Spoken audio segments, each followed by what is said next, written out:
Hey everyone, it's Hawk, back again with another tier list at long last, this time for Rhûn. Very iconic faction in their design with their gold Loke units. I'm very excited to get on started. I've been playing a lot of Valorant and had a lot of other fun things happening in my life right now, so I haven't been putting out videos as frequently as I would like, but I'm still doing my best to bring you guys content at least once or twice a week in the meantime, so I hope everyone can enjoy it regardless. I'm also starting up with some other Divide and Conquer players, some other content creators. We're doing a Divide and Conquer Mosh Pit, which is going to be a big hot seat campaign down near Gondor. I'll be playing Khand. It'll be really fun, and I'm very excited to bring that to everyone. So, with all that, we will get started first with the Dartai Clansmen, where, as far as trash goes, are not the bottom of the barrel, and they're going to get a solid D tier. Now, their stats are pretty bad. They have a 4 attack and a 5 charge, but compared to a lot of the other human trash, which of course we just did Angmar and Dorwinian, who both have a 2-6, Dartai Clansmen aren't too bad. That 4 attack is definitely nothing to overlook, and also 5 defense is still solid. They have a sword instead of a spear as well, which I know a lot of people really don't like the spear animation. So they're really not a terrible trash unit, and they're just as cheap as all the other ones. Now, it should be mentioned that they are not anti-cavalry, so they actually get a malice against all types of cavalry, so definitely don't throw them in against anything that's mounted. But as far as trash goes, they're really not too bad. I think they look pretty plain and bland, as do most of the early tier, actually, for Rhûn is very plain looking, but not awful trash. So they're going to get into D tier just off of that. They're definitely not, as far as early tier goes, they're not good. You know, they're still trash, so they're definitely still D tier. But they can do something, and that's a big deal. Because a lot of units, when they're trash, just don't do anything. But a unit that does do something is the Dartai Warriors. But the Dartai Warriors, again, for their tier, are going to be D tier. They have a 7 attack, which is really pretty high, but then after that they only have 10 defense, which actually puts them into C tier because I didn't realize that was 10 defense. They're actually pretty good. Basically, we did the Thorn Bladesman for Dorwinian, and we had the Angmar infantry, and these guys have really comparable stats. They have 1 less point in defense than, say, Gondor militia, but 7 attack is really actually pretty good. I didn't realize that their stats were actually so solid, and cost-wise, they're right about on par with units of that tier, but they have slightly better stats than a lot of other factions, or at least humans do, for that first real militia unit. So the Dartar Warriors are a solid C tier. They're right up there in average. They don't look like anything special. Actually, I think they look pretty bland again, as I mentioned. But they're good. They have decent stats, so that gets them into C tier. But they're definitely nothing to like get them into B tier. They're not spectacular by any means. And rounding out, of course, your Dartai units. I'm going to do the Dartai units first, then the clan uniting units, and then obviously we'll get into the higher tiers. So to round out the trash/Dartai tier, we have the Dartai Hunters, which are going to be D tier. They have a 2 missile attack and terrible, terrible, terrible melee stats. They also only have a 1 armor, which is awful. Dartai Hunters are just really bad, and there's another archer unit that you get in the early tier that's just so much better than them. So really no reason to train these guys at all. Honestly, debatably F tier, but I'll keep them D tier because 2 missile attack can at least kill something. It's not completely useless, but really not a good unit. They shoot the fire arrows, which is pretty cool. Purely cosmetic. They don't do any bonus damage or morale damage or anything like that. But other than that 1 little cool thing that they have, they're such a bad unit. Only 1 armor is terrible. Their melee stats are 2-2. They're 2 down across the board. 2 attack, 2 charge, 2 missile attack, and then 2 defense. Just bad. But then we have the Dartai Crossbowmen, which I'll have to type in. Dartai Crossbowmen. The Dartai Crossbowmen, as far as early tier crossbows go, are just pretty good. They have a 6 missile attack, which for an early tier crossbow is pretty solid. And they have, again, pretty bad melee stats, but nowhere near as bad as your Hunters. They're about on par with your Clansmen. They have a 3 attack and a 6 defense, so 1 less in attack, 1 more in defense. So about on par with your Dartai Clansmen, but 6 missile attack, that is of course armor piercing, is pretty standard for a early tier crossbow. And they're not also particularly expensive either. You can get a lot of these. They're a good armor-piercing unit, and when you are going to fight the dwarves at some point, it's definitely nice to have armor-piercing, which is something Rhûn really lacks in their upper tiers, especially only having one armor-piercing unit in their higher tiers. Having a crossbow unit can really help out. I had a battle in a Dwarven stronghold. I put one of these guys on one of those bridges that goes over, and they killed so many. Post-barracks event dwarves, early tier dwarves, doesn't matter. They can do a lot of damage if they get in a good position against heavily armored units. So it's definitely a good unit for you to have.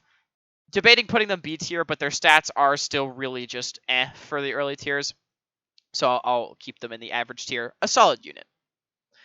Then we have the Balkoth Spearmen, and the Balkoth Spearmen are honestly really bad.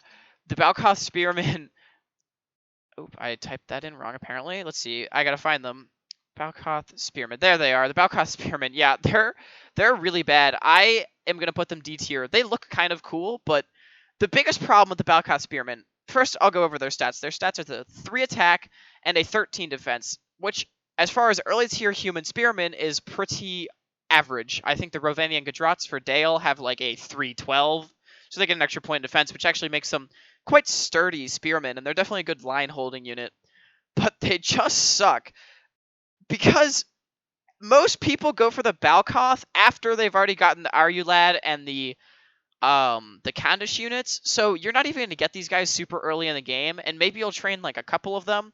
But honestly, by the time you're really mass producing them, you've already hit the barracks event, and you've got a much better anti-cavalry option, too, actually. So, yeah, the Balkoth Spearmen are honestly, I really don't think they're that good. I think they're not a very good unit at all. Having a spear unit is nice, but of course you don't even need them for anti-cavalry because I believe the Dragon Guard are also anti-cavalry. So this unit just serves no purpose. Its stats are fine, but it just doesn't do anything for you. You don't need this unit. But the Balkoth Tribesmen, on the other hand, are a little bit better. Now their stats are terrible, but they have a javelin, so they get into C tier off that. They are your only early tier javelin unit, and one of only 2 javelin units that you get in your entire roster. Now, their stats, like I said, are really bad. The javelin is pretty good. They get 3 javelins, which is pretty nice for a unit, and they get a 7 missile attack, which is actually pretty good for early tier javelins. About 5, 6, 7 for early tier javelins is about where you want to be, and 7's more on the top end of that. Not armor piercing, unfortunately, so definitely not amazing, but having a javelin's always nice. Then after that, they're pretty bad. Only a 3 melee attack, 5 defense, so they're basically your Dire-Tide clansmen when they're done with their javelin. But having a javelin unit is always nice, so it boosts them up that little bit. Also, they're skilled against mounts because of the javelin, so they're a useful unit. You can always train them if you need a javelin unit to just pepper the enemy as they approach your lines. And then their melee stats are definitely not great, but they're not awful. You know, they aren't completely horrible, so they'll at least survive, maybe kill something before they die. Then we have the Arulad units, and the Arulad, which of course for some reason I could not find the UI for the Arulad Dragon Riders, so I will still tier them. They just won't show up. I apologize for that. But if we move on to the Arulad units, we have first the Arulad Dragon Guard. The Arulad Dragon Guard are fantastic. They are an A tier, early tier unit, in my opinion. They're so good. Like I said, like I predicted, they are A, skilled against mounts, completely negating your need for the Balkoth Spearmen, because this is your anti-cavalry unit. Then they have a 5 attack that is armor piercing. That is only 2 less than your Dire-Tide warriors, but it's armor piercing, which is so good. And then an 11 defense, which is pretty beefy, especially considering that they don't have a shield. I think they're a straight upgrade over your Dire-Tide warriors. They also have a 5 charge, which is so good. This unit can just really do a lot. They can hold the line for you. They can be strike infantry. Maybe not get shot too well, but it's just such a formidable unit. Armor piercing as well. Effective against cavalry. It's really just a jack of all trades unit. Also, the double-handed spear, or the double-bladed like spear thing. The glaive, I don't know what you would call that, but really cool looking unit with that thing. I just love this unit. I think this unit is so powerful in the early game, and it's definitely the best unit Rhûn, except for maybe this, the best unit that Rhûn gets in their early roster, and this unit is just so fantastic.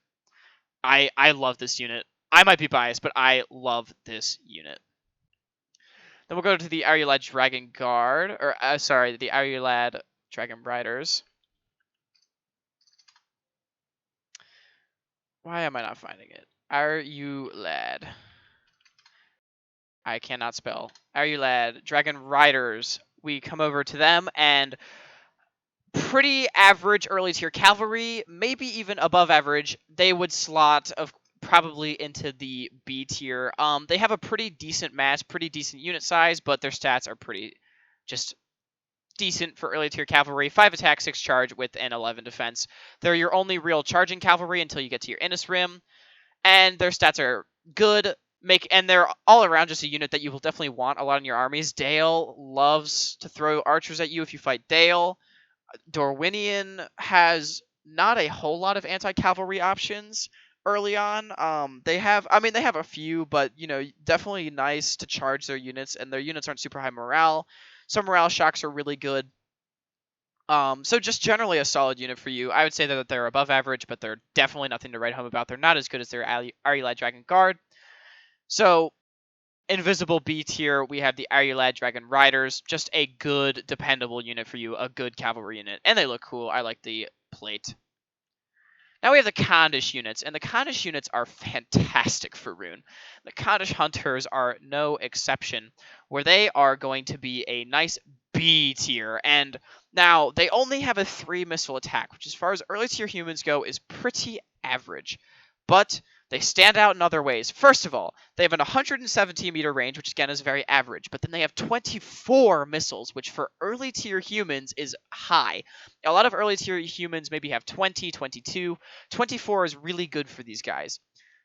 Secondly, a 3 missile attack is also just a lot better than your Daratai. It's really nice. These are going to be your best archers in the early game. Third, they have a 4 melee attack and an 8 defense when they're done with their bows, meaning that they are passable in melee. They can do some damage. They are better than your clansmen, and certainly better than this trash.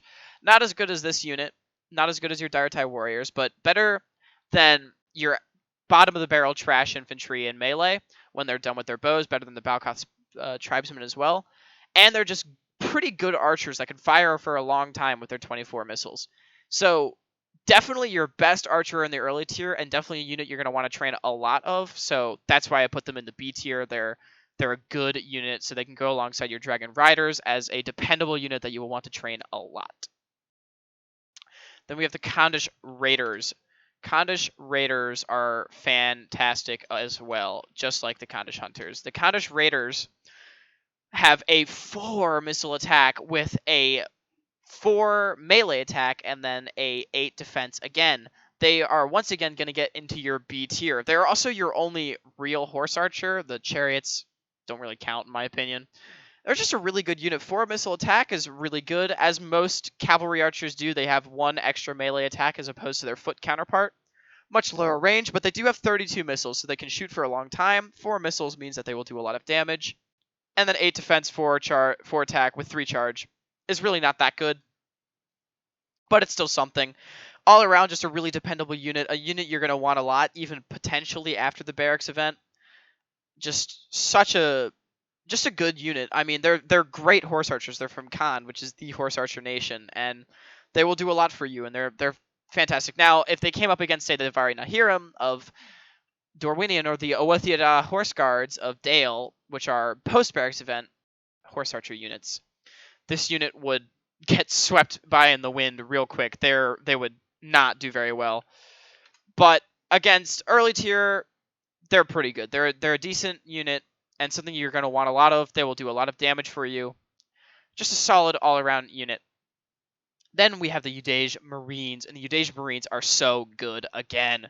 Just like the Azrazair Marines, this unit is your best javelin, and they are fantastic. They have a 9 missile attack with 4 missiles, which is a lot better than a lot of other javelin units. Of course, it is AP.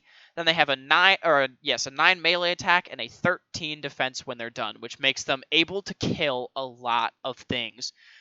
Now, they do only come from the second tier of port, which means you definitely have to go out of your way to get these, but best javelin unit by far, and even when they're done with their javelins, they are dependable in melee. They have very, very aggressive stats, and they can get a lot of kills. Definitely expensive. So there's are drawbacks to this unit, but just the fact that they're your best javelin and that they have such good stats means that despite their limited recruitment and them being relatively poor defensively, they're just such an aggressive unit, and they really fit well in Rhûn's roster, which makes them get into the A tier. Now the Loke Flag Rim, and the Loke Flag Rim are, again, going to be A tier. Now, you might be like, you might disagree with that one, because the Loke Flag Rim, if I can find, Rhûn's roster is a little bit out of order. It's a bit confusing to scroll around this. Let's see. I'm not seeing it. Loke Flag. Loke Flag Rim have a 6 AP melee attack and then a 17 defense. Now, if we compare them to the Abrazanum Nardutarik, the Abrazanum Nardutarik had a 5 melee attack, armor piercing, and then a 19 defense. So a little bit less defensive, but a little bit more aggressive. And those stats in general would get them into B tier for me because they're definitely not amazing. 6 AP and then 17 defense, especially with so much of it in armor, 10 in armor, so watch out for armor piercing with these guys. Stat-wise, they're very good, and they will do a lot for you, but not amazing. But the big thing to write home about is that armor piercing. Once again, if you're fighting the dwarves, if you're fighting against a lot of higher tier Dale units, even some of the higher tier human Dorwinian units, having armor piercing as Rhûn is so important, and having it in an easy to train infantry unit is huge. This is your best armor piercing unit. You get 1, 2, 3, 4. So this is your best armor piercing unit, maybe outside of the Marines. These two are, but the Marines are only armor piercing with their javelin. So your only dependable armor piercing unit after the barracks event means that you're going to want so many of these guys, especially against the dwarves. They can really do a lot of damage even with that low attack. So just by virtue of them being your best armor piercing unit, they're A tier. That's it. Armor piercing gets them A tier easy, and they look amazing. I love the gold. I love the look of the Marines too. Just so cool. The gold and the red, really cool looking unit. Then we have the Loke Gamp Rim, which are a pike unit, and they're just a good pike unit. Good post-barracks event pike unit. They have a 4 attack, which if you multiply by 3 is 12, and then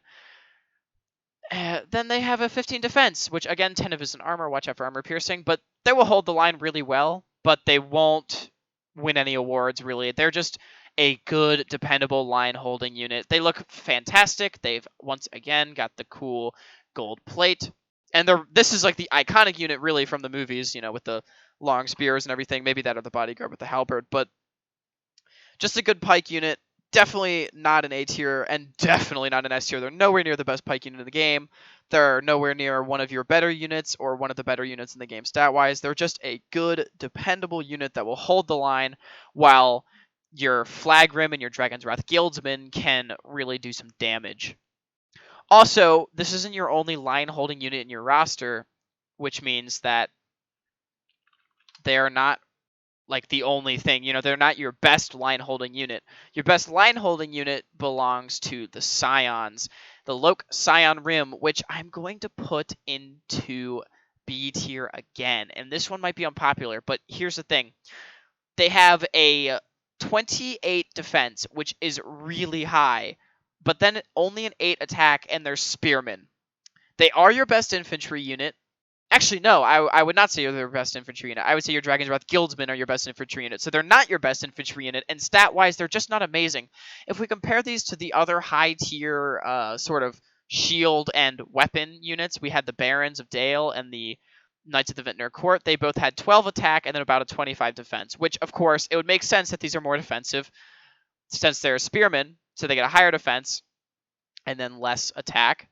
But they're just not amazing. They can deploy stakes. That is actually a big thing. They can deploy stakes, which is really nice. I had these on a bridge battle against a Dale force with a lot of cavalry, and I put the stakes down, and they killed themselves, and it was fantastic. So stakes are really good. That's something that gives these guys a big boost.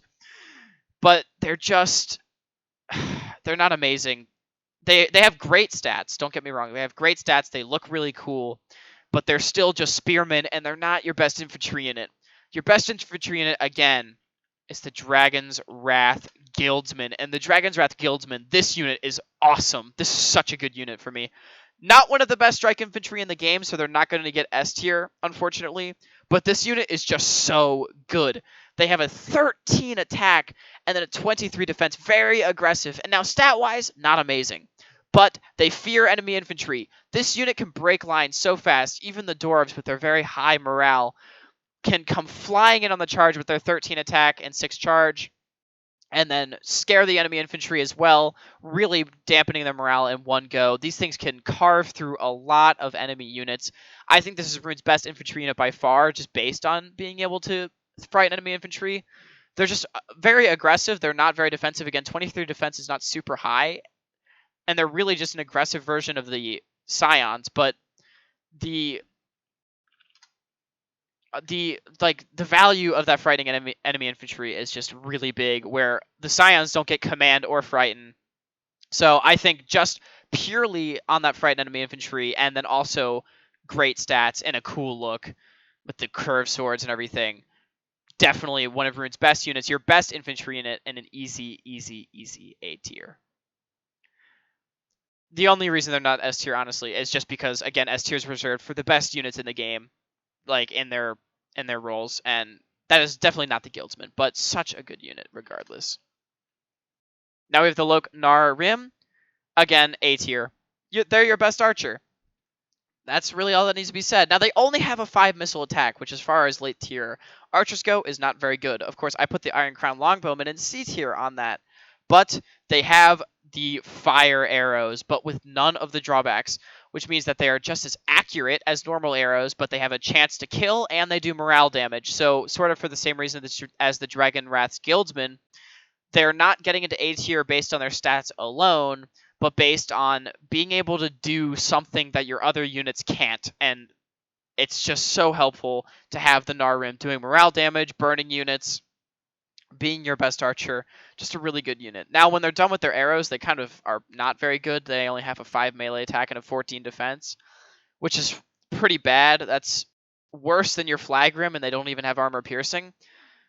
But again, it's not about the melee stats, and it's not even about their numbers in general. It's about their attributes. Having that fire arrow, 30 missiles, pretty average to low range, but fire arrows are the big thing here for the Narrim, and they're not terribly expensive as far as late tier archers go either, costing 830 and 330 upkeep. Not horrible. You can train a lot of these.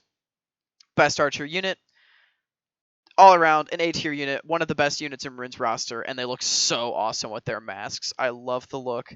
So a lot of things here going for the Narrim, despite their lackluster stats at first glance. All around, an A tier unit. Now we come to the big boys, and that is the Lok Innas Rim, and the Lok Innas Rim are S tier. Now, they're not one of the absolute best cavalry units in the game, but they are still up there in maybe the top 5 or 6. 10 attack with a 13 charge is so high. So high.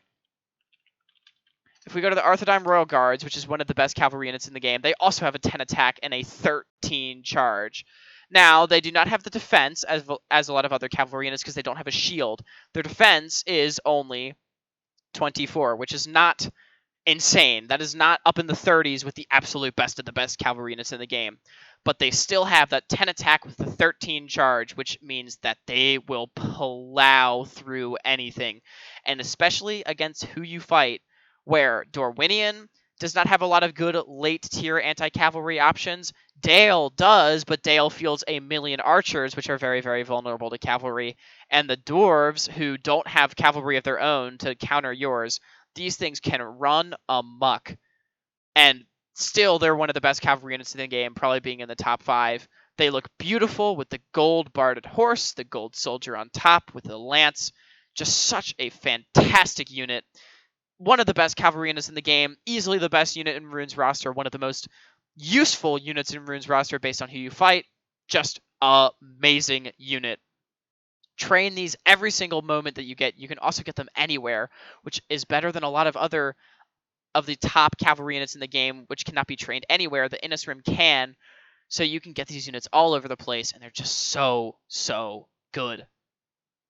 Now we have a controversial unit, the Suryat Chariots, and the Suryat Chariots, I think, are pretty good, but not amazing. Some people think they're awful and would put them F tier. Some people think they're phenomenal and would put them S or A tier. I think that they're just a good late tier unit. The Suryat Chariots, I'm not going to read their stats, but basically, they're fantastic disruptors. They have archers on the back with 50 missiles, which means that they'll always be shooting. Now, of course, they have a very low unit size, so they're not actually shooting a high volume of arrows, but it's still a 9 missile attack, and they get 50, so they'll be shooting that whole time. So they're always getting some kills with their arrows, even if that's just without taking into account the chariot. But as archers, they're always getting some kills as they roam around the battle. And then the chariots can run through enemy lines and charge them and be fantastic disruptors while you position your troops. And especially while the enemy gets into position, the AI really kind of just likes charging everything at you at once. This thing's really good to get out in front of your army and just kind of charge in, run through, do some damage on the charge, and then knock them all over. It just is fantastic at breaking up formations and being able to get a favorable formation for yourself while the enemy is still recoiling. So and also they'll be shooting arrows that entire time. So overall, I think that makes them a very useful unit and very good. They definitely don't get a lot of kills, and they're very easily killed, so that's really what keeps them from getting up here. But I don't think they're as terrible as some people make them out to be. So overall, I think they're just a good unit, and they're B tier. Finally, we have the Loke Rim Bodyguard.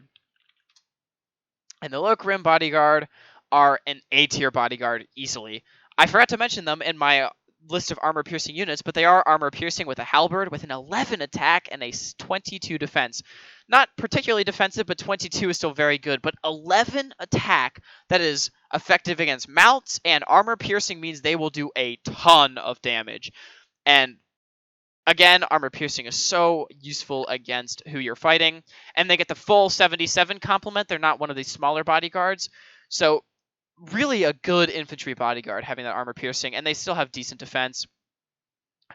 You can use them very aggressively in the early game to get a lot of kills with their armor piercing and high attack.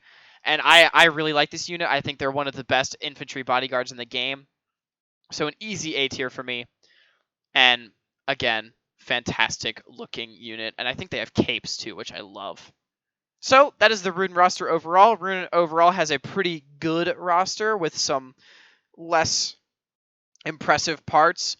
Nothing to write home about anywhere, but some phenomenal units all around, all the same. And they also don't have very many gaps. All their units mostly place so highly, not because of their stats, but because they add something to your armies that the other ones cannot, which a lot of other factions cannot say. Like Angmar last week had a lot of units that sort of filled roles that other ones did. You know, they didn't have a ton of variation, whereas Rhûn has one of the most varied rosters in the game. They have all their units fill a distinct role, especially in the late game, and you're never going to be caught off guard by something. So that's why I think Rhûn's roster does really well, because all their units feel super useful. So that should conclude our Rhûn tier list. I hope everyone enjoyed, and I will see you all later.